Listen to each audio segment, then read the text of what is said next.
Hi viewers, welcome to aathusamayal. இப்போ white kurma எப்படி பண்ணுறது அப்படின்றத இந்த வீடியோவில் பார்த்து நம்ம தெரிஞ்சுப்போம்.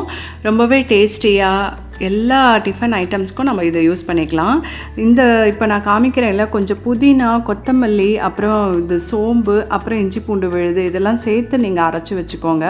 இது இன்னும் டேஸ்ட்டை என்ஹான்ஸ் பண்ணி கொடுக்கும். இது ஒயிட் பேஸ்டு குருமா தான், ஆனால் இது போட்டு அரைச்சி போட்டோம்னா ரொம்பவே டேஸ்டியாக நல்லாயிருக்கும். ஒரு வெங்காயம், ஒரு தக்காளி, அப்புறம் ஒரு பச்சை மிளகாய் நான் இப்போ எடுத்திருக்கேன் காரத்துக்கு. அதுக்கப்புறம் நம்ம மிளகாத்தூளும் நம்ம கொஞ்சமாக நான் சேர்க்க போகிறேன். அந்த மிளகாத்தூளினுடைய ரெசிபி லிங்க்கு நான் டிஸ்கிரிப்ஷன் பாக்ஸில் உங்களுக்கு நான் போட்டு விடுறேன்.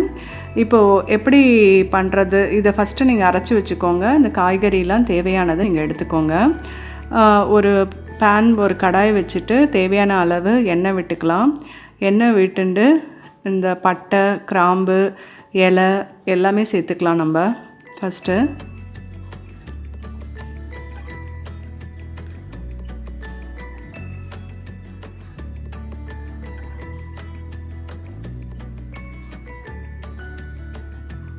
இந்த வகையான குருமா பார்த்திங்கன்னா ரொம்பவே டேஸ்டியாக நல்லாயிருக்கும். இப்போ ஒரு வெங்காயம் போட்டு ஒரு பச்சை மிளகாய் போட்டு நான் வதக்க போகிறேன். இஞ்சி பூண்டு விழுது அரைச்சி நான் ஏற்கனவே வச்சதுனால அந்த கலவையோடு அரைச்சி சேர்க்க போகிறேன். நீங்கள் இஞ்சி பூண்டு விழுது வச்சுருந்தீங்கன்னா அப்படியே சேர்த்து கூட பண்ணலாம். இப்போ வெங்காயம் நல்லா வதங்கிடுது. இப்போ தக்காளி போட்டும் நல்லா வதக்கிடலாம். இந்த மாதிரி நல்லா வதக்கி செஞ்சிங்கன்னா டேஸ்ட்டு நல்லாயிருக்கும்.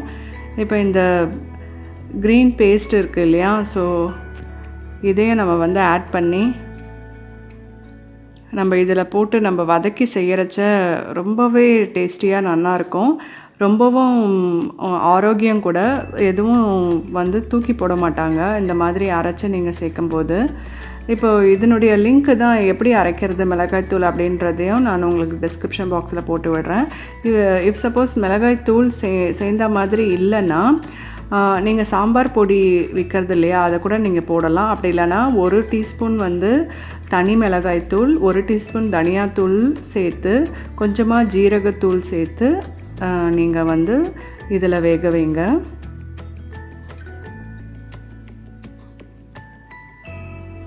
இப்போ தேவையான அளவு தண்ணி விட்டுக்கலாம். காய்கறிலாம் நான் இதில் வேக வைக்க போகிறதில்ல, சின்ன குக்கரில் ஒரு விசில் விட்டு நான் எடுத்துக்க போகிறேன். இப்போ காலிஃப்ளவர் இதெல்லாம் போடுறதுனால நான் உப்பு தண்ணியில் போட்டு நல்லா மஞ்சத்தூள் உப்பு தண்ணியில் போட்டு அதெல்லாம் நல்லா அலம்பி வச்சு தான் இப்போ நான் வேக வச்சு எடுக்கிறேன். இப்போ பாருங்கள், இந்த சின்ன குக்கரில் எல்லாமே நல்லா வெந்துடுது. அந்த வேக வச்ச தண்ணியோடு நம்ம சேர்த்துக்கலாம். ஏன்னா நல்லா உப்பு தண்ணியில் அலசி எடுத்தாச்சு. காய் அப்புறம் வெந்ததுக்கப்புறம் தான் நம்ம சேர்க்குறோம். இது சட்டுன்னு செஞ்சிடலாம். நீங்கள் அந்த கலவை ஒன்று அரைக்கிறோம் இல்லையா, ஸோ அது மட்டும்தான் வதக்கி இந்த மாதிரி தனியாக வேக வச்சு எடுத்துட்டோம்னா நமக்கு ஈஸியாக குருமா ரெடி ஆகிடும்.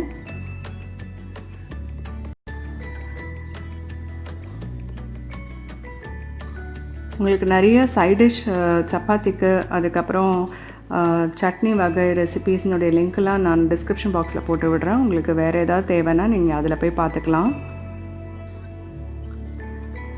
சப்ஸ்கிரைப் பண்ணி வச்சுருப்பீங்க, ஆனால் பெல் பட்டன் ப்ரெஸ் பண்ணியிருக்கீங்களான்னு ஒரு தடவை செக் பண்ணிக்கோங்க.